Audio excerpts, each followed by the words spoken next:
I Kissed a Girl was one of those kind of freak accident songs a little bit. It started out with me waking up and having the chorus in my head, and I thought, oh, I can't sing that. That's crazy. And so I kind of sat on it for about a year and a half, and then like it slowly was just like, it was never going to go away. It was like the song that never ended. It never went away. And so I thought, that's a sign, you know? And, I have kissed a girl, and I've had that curious kind of feeling and intention, and it's definitely a part of my life. I Kissed a Girl is about kind of, the very kind of sisterly, fun way that girls communicate with each other when we're young, and we're, having sleepovers and doing choreographed dance moves in our pajamas, and everybody wants to kiss Scarlett Johansson, so. The video was actually a lot of fun to make. It was, it was my first video so there was so much of like me just being nervous and like wanting it to come off right. Very, cheeky and pink, and it's full of all of my friends. All those girls are my friends, They wanted to hire extras, and I was like, no, I'll just send out a mass text to all my girls, and they'll be here in 5, 4, 3, 2, 1. It'll be cool. And I think that my next video, I would like a lot more movement.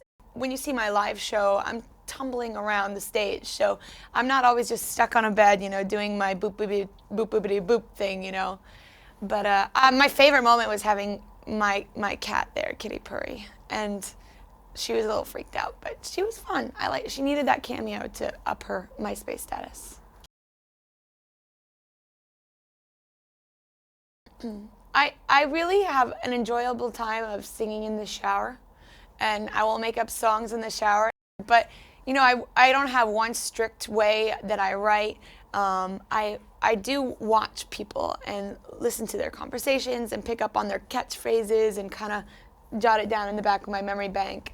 Sometimes it's super spontaneous, just going into the studio, hearing something that inspires me musically. Sometimes I'm really upset about something, or I can't even come to terms with myself, or maybe it's a relationship, I can't come to terms about the relationship, so the only way I can actually feel better about my problem or situation is writing about it.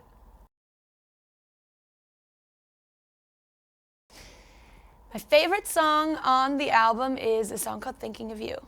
I think I love it because it's one of those songs where I never really thought anything of it, and I'm very proud of it to this day. I wrote it by myself in my little old apartment, and it's very sincere. As much as I am that girl that kissed a girl, or as much as I am that girl that gave a middle finger to her ex-boyfriend or what have you, there is a very different side of me that you will hopefully be able to see in the future, because I am a typical woman with many personalities.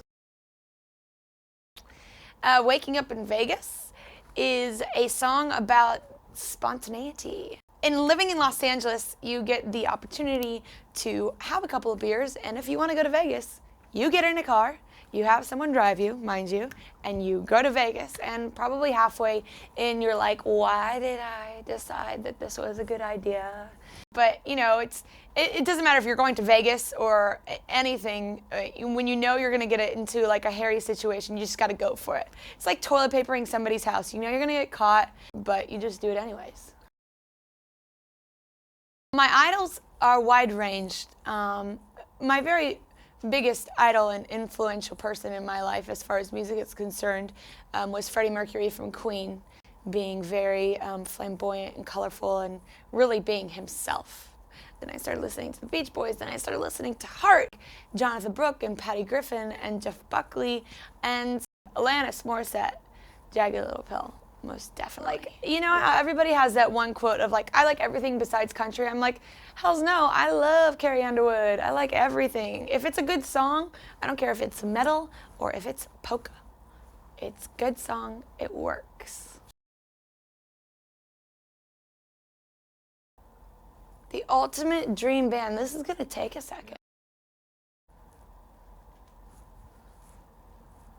Little Richard on keys. Taylor Hawkins on drums, John Mayer on guitar, and the Supremes as my backup singers.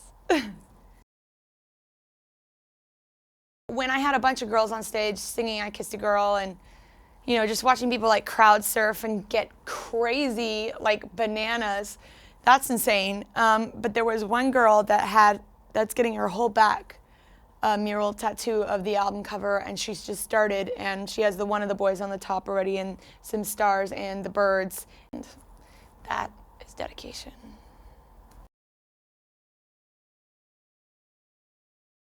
When I heard Madonna liked my song, it was kind of like, everybody has that Madonna poster on their wall, and they have that dream about their icon kind of leaping out of the picture and kind of talking to them and having that moment. And I felt like that actually happened to me in my life. It was Madonna, and she knew my first and last name, and I don't know if it meant anything to her, dropping my name or what have you, but it really like changed up my game. I mean, when she speaks, the people listen.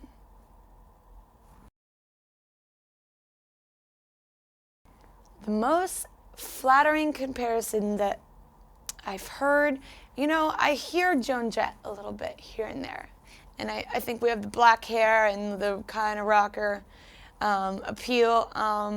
And some people say sometimes, I don't want to go so far as to say I am like her, because she is a being of her own, Karen O from the IAs. But like I try and have the same energy level, spontaneity level, and keep everybody kind of going like, what is she going to do next? What is she going to do next? I think those are my two, probably. I've heard that I'm like, are you sure? I love going anywhere that really embraces their culture and has a thick sense of culture. My favorite place to go, I have been before, and every time I go, I freak out, is Tokyo. When they said I was going to go to Japan, I was like, well, that's great, but I'm going to need 2 days off in Tokyo because I got to go to Kittyland, and that's 5 stories of tons and tons of toys.